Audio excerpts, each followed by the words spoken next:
आसमान के फरिश्ते। परिचयात्मक प्रश्न। लोग ईश्वर से प्रार्थना क्यों करते हैं? अलग अलग धर्मों के लोग किस किस प्रकार प्रार्थना करते हैं? भगवान किन लोगों की सुनता है? किस प्रकार के लोगों से समाज को लाभ होता है? प्रतिबिंब। बच्चों को सभी के प्रति प्रेम पूर्वक व्यवहार करने की सीख देना। परिकल्पना।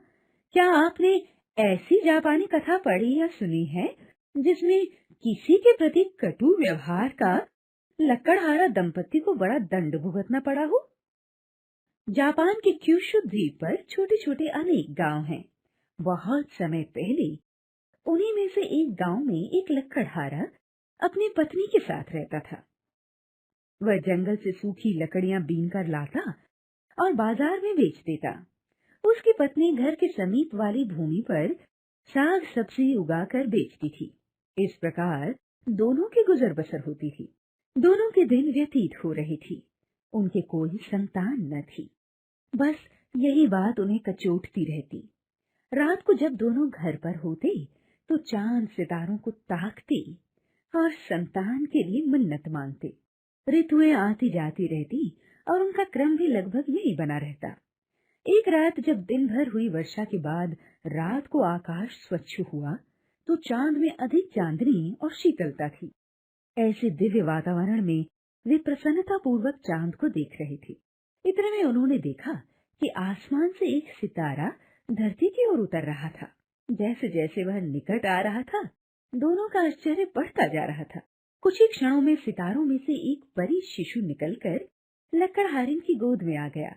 यह देखकर तो उनके आश्चर्य और खुशी का ठिकाना न रहा, परंतु उन्होंने इस घटना के विषय में किसी को कुछ न बताया।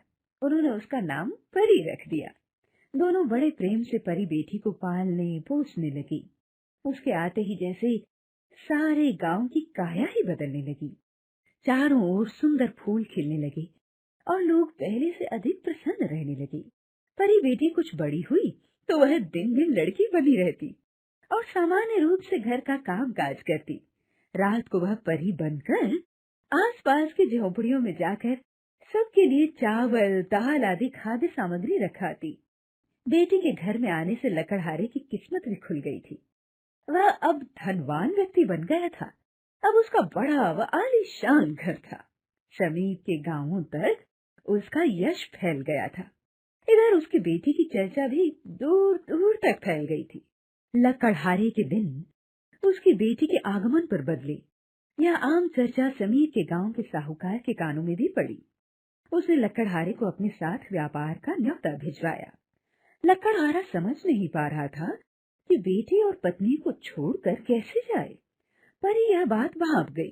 उसने कहा कि पिताजी आप जाइए, मैं माँ का ख्याल रखूंगी। परी बेटी की बात मानकर उसने यात्रा हेतु वस्त्र व खाने पीने का सामान लिया और माँ बेटी उसे विदा करने नदी तट पर आईं। पिता के जाने के बाद परी माता के साथ साथ गांव भर का ध्यान रखती। गांव में जैसे हर ऋतु में रौनक छाई रहती। न वर्षा की कमी रहती, न फूलों की और न बर्फ की। कई वर्ष इसी प्रकार बीत गए। साहूकार लकड़हारे को तरह तरह के प्रलोभनों से उलझाए रहा। वास्तव में वह चाहता था कि लकड़हारा अपनी पत्नी और बेटी परी को किसी प्रकार वहां बुला ले, जिससे उसकी किस्मत और भी जाग उठे। उसने अनेक बार अपने आदमी बेटी परी व उसकी माता को बुलाने गांव भेजे, परंतु परी सब कुछ जान जाती और वह सांप या हाथी के रूप में जंगल में जा छिपती। एक दिन लकड़हारा बाजार से खरीदारी करने के बहाने साहूकार से कहकर बाजार में आया और परी के लिए गुड़िया व पत्नी के लिए दर्पण खरीदा। उसने स्वयं को भी दर्पण में देखा। पहली बार उसने स्वयं को इस प्रकार देखा था। वह बड़ा प्रसन्न हुआ और साहूकार को बिना बताए अपने गांव लौट लिया। मार्ग में उसे लाल रंग के कंबल में लिपटा एक सुंदर बच्चा दिखाई दिया। उसे भी वह उठाकर चल दिया। लंबा रास्ता तय करके जब वह घर पहुंचा तो देखा कि उसकी बेटी अब किशोरी बन चुकी थी। दोनों उसके हाथ में बच्चा देखकर हैरान थी। परी अपनी गुड़िया लेकर दूसरे कमरे में चली गई और सोचने लगी, यह बच्चा तो स्वर्ग का राजकुमार है। यह इतना छोटा कैसे बन गया? उधर लकड़हारिन भी दर्पण में अपना मुख देखकर बड़ी प्रसन्न हुई। एक दिन नन्हा बालक भी दर्पण देखने के लिए मचल उठा। लकड़हारी ने उसे दर्पण दिखाया, परंतु यह क्या? जैसे ही उसने दर्पण देखा, वह 1 हाथ लंबा हो गया। अब वह हर पल दर्पण देखने के लिए मचलता। लकड़हारी ने उसे दर्पण न देती तो वह रात को छिप छिप कर दर्पण देखता और बड़ा होता जाता। कुछ ही दिनों में वह सामान्य कद काठी का युवक बन गया। उसे अपनी पुरानी जिंदगी याद आने लगी कि उसे एक राक्षस ने चुराकर अपनी ताकत से बौना बना दिया था। तब उसे आकाशवाणी सुनाई दी कि यदि तुम सितारे की बेटी और दर्पण को एक साथ देखोगे तो फिर से राजकुमार बन जाओगे। संयोग से यह ऐसा घटित हो गया था।